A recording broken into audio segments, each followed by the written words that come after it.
দিয়ে দিছি দারুণ সব দিয়ে দিছি উড়ে অনেক টাকা আছে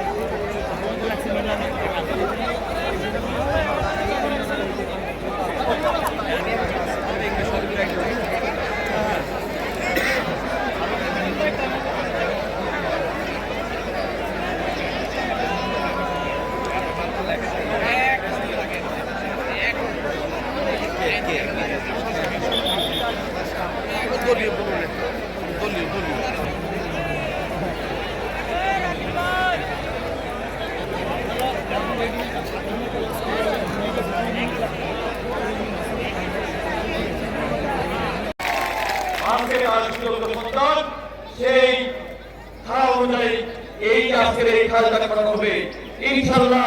মাননীয় প্রধানমন্ত্রী কথা দিয়েছেন ইনশাআল্লাহ এই কাজকর্ম যখন সফল হবে উনি আবার আসবেন এবং সেইখানে উনি দেখবেন এবং এই যে কাজকর্মের মধ্য দিয়ে এই এলাকার মানুষ উপকৃত হবেন।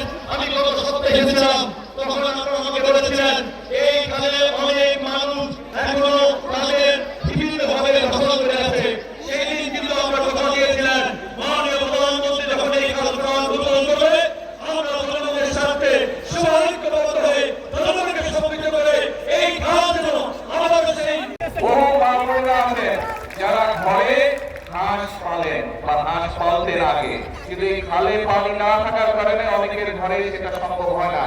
কিন্তু যখন খালে পানি থাকবে তখন মা বোনদের জন্য একটি বাড়তি রোজগারের সুবিধা হবে হাঁস পালনের মধ্যে দিয়ে। সম্ভব এটা?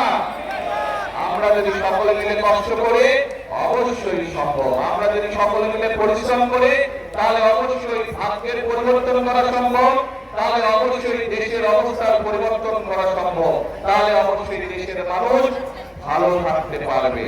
আমাদের রাজনীতি অর্থাৎ বিএনপির রাজনীতি হচ্ছে সেটি।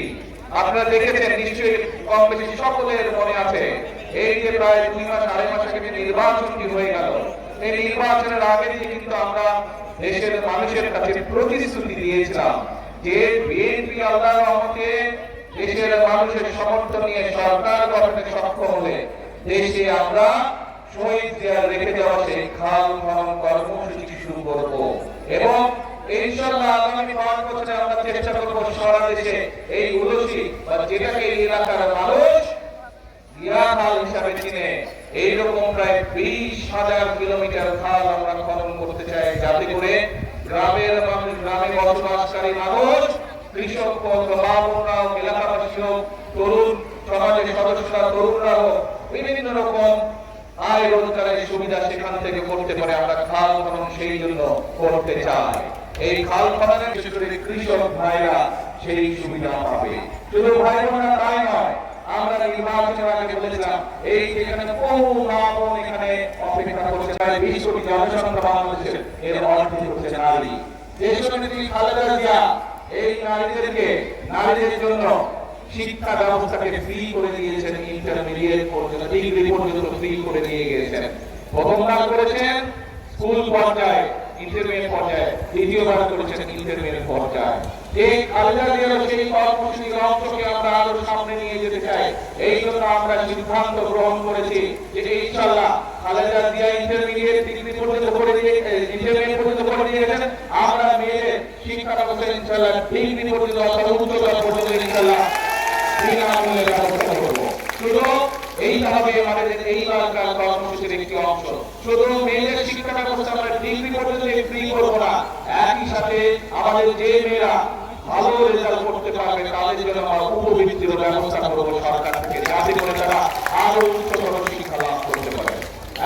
কর্মসূচির কাজ শুরু করেছি আজকে এইখানে শুরু করলাম। এর আগে আমি দিনাজপুর দিয়ে খাল খননের কর্মসূচি শুরু করেছিলাম।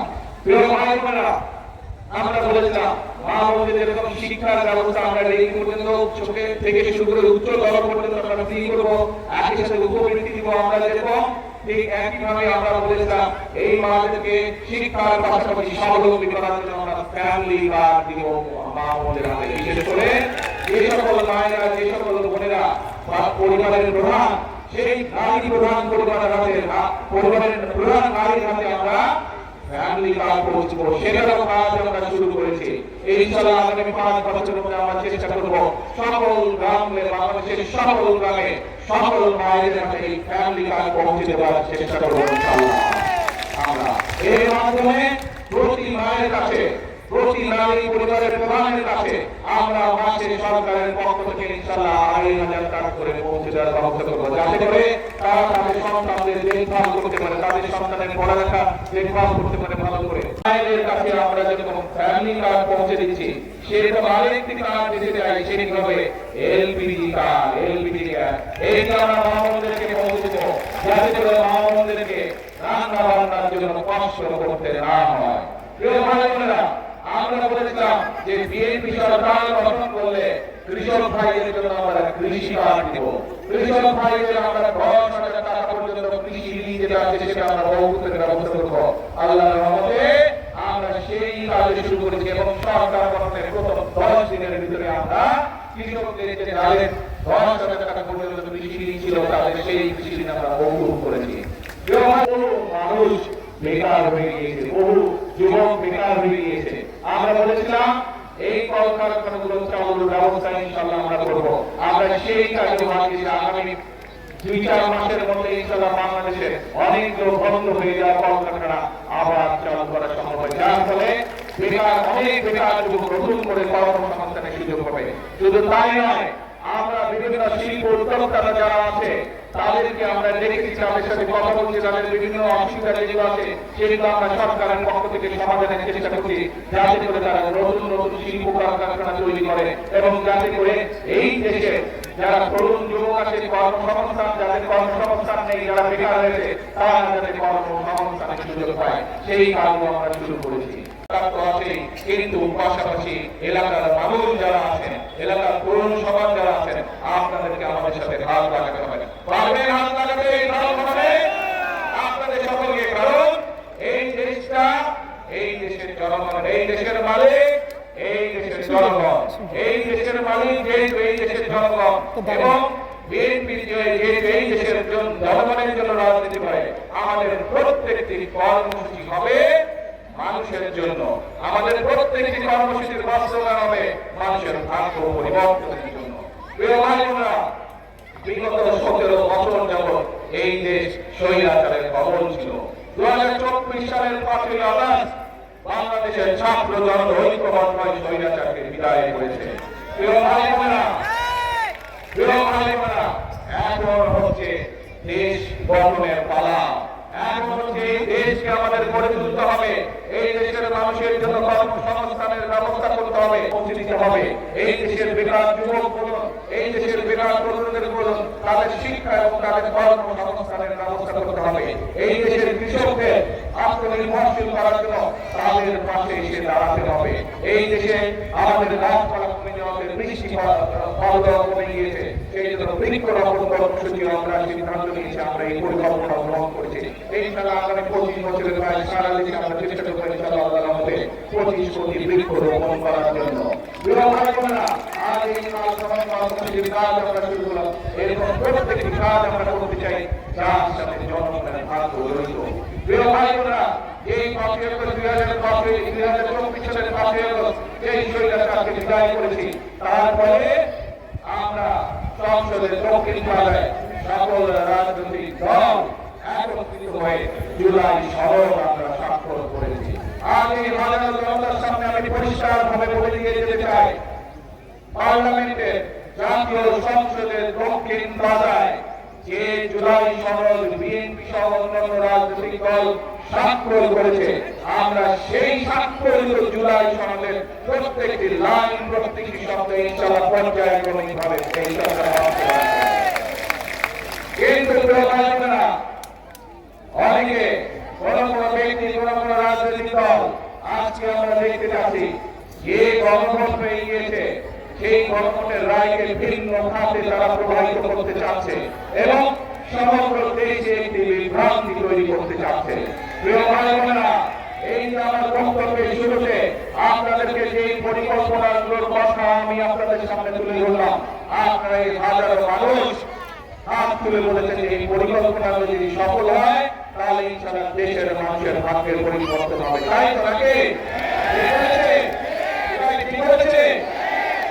এখন প্রিয় ভাইরা, আপনাদেরকে সজাগ থাকতে হবে, সতর্ক থাকতে হবে। যারা গণভোটের রায়কে ভিন্নভাবে প্রবাহিত করতে চায়, যারা জুলাই সনদের অর্থ ভিন্নভাবে তাদের নিজেদের রাজনৈতিক স্বার্থ হাসিলের জন্য উপস্থাপন করতে চায়, এরা বিশৃঙ্খলা সৃষ্টি করতে চায়।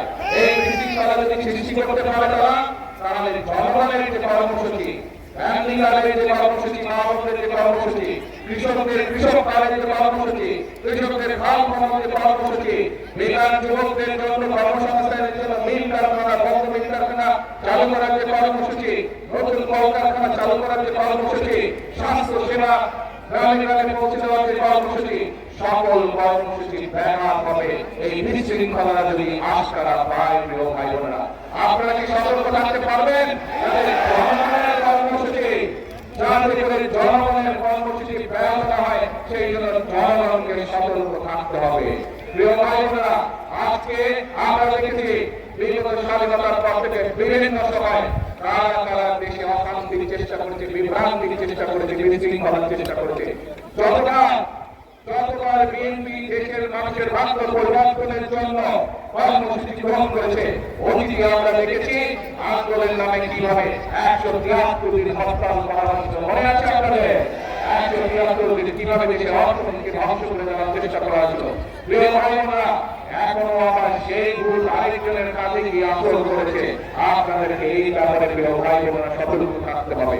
আজকে যদি আমরা সতর্ক থাকি, আজকে যদি আমরা আমাদের শপথে প্রতিশ্রুতিবদ্ধ থাকি, আজকে যদি আমাদের শপথে আমাদের কর্মসূচি বাস্তবায়নে আমরা অঙ্গীকারবদ্ধ থাকি, দৃঢ় থাকি, তাহলে বাংলাদেশের মানুষের ভাগ্য নিয়ে কেউ ছিনিমিনি খেলতে পারবে না। বাংলাদেশের মানুষের ভাগ্য নিয়ে কেউ যদি ছিনিমিনি খেলতে চায়, ইনশাআল্লাহ 5 তারিখে যেভাবে বাংলাদেশের মানুষ জবাব দিয়েছে, ভবিষ্যতে বাংলাদেশের মানুষ ইনশাআল্লাহ সেভাবেই জবাব দেবে। আমরা বিশ্বাস করি শুরু করেছেন তখন দেশের জনসংখ্যা ছিল মোট 9 কোটির মতো। উনি বলেছেন 9 কোটি মানুষের 18 কোটি হাত যদি কাজে নেমে পড়ে, এই দেশের মানুষের ভাগ্যের পরিবর্তন করা সহজেই সম্ভব হবে।